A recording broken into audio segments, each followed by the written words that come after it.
Senator Paul. Dr. Monarez, I agree with you completely that we need to restore trust in public health. But in order to do so, we have to have a discussion about the actual science, and we can't have a discussion of this, about all vaccines are good, all vaccines are bad. This is about specific vaccines. It's about specific age groups. It's about specific policies. Does the COVID vaccine prevent transmission? The COVID vaccine can reduce viral load in individuals who are Does it prevent transmission? When you have reduced viral load, you will have reduced transmission. But in other words, it doesn't prevent transmission. You can still transmit the virus if you've had the vaccine.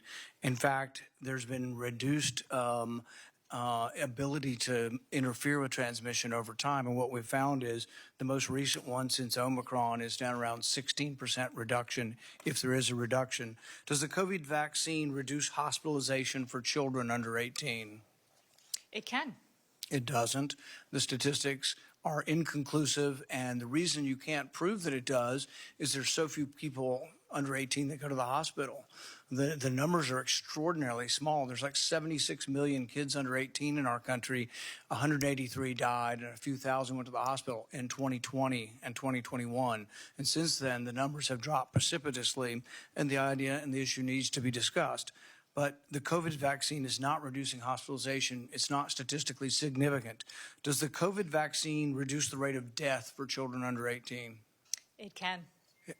Once again, it can. That's a ridiculous answer. No, it doesn't, and there is no statistical evidence that it does reduce the death rate. These are statistics. We've looked at it.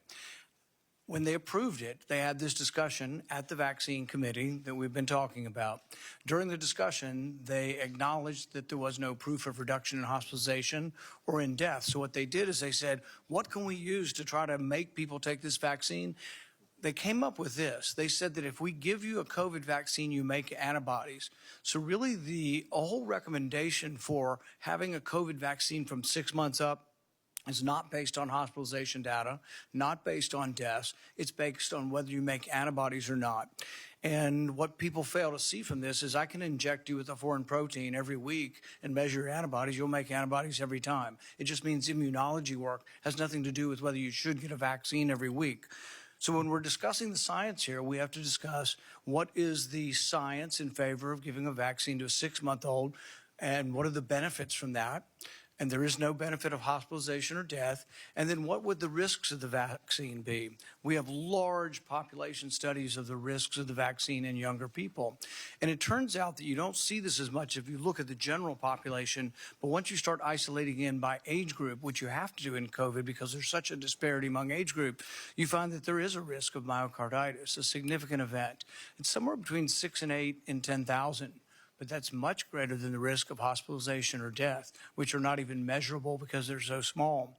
So you resisted firing people who have this idea that the COVID vaccine should be at 6 months. That's what this is about.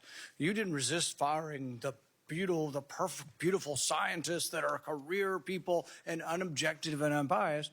You wouldn't fire the people who are saying that we have to vaccinate our kids at 6 months of age. That's who you refuse to fire.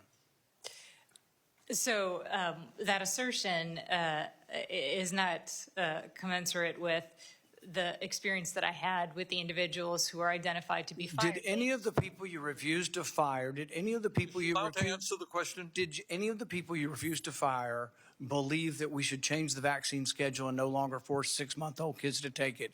Every one of them was adamant we should keep it at 6 months. Everybody's alarmed. We're going to change the childhood routine. Well, we should. There is no medical reason. What is the medical reason to give a hepatitis B vaccine to a newborn whose mom has no hepatitis?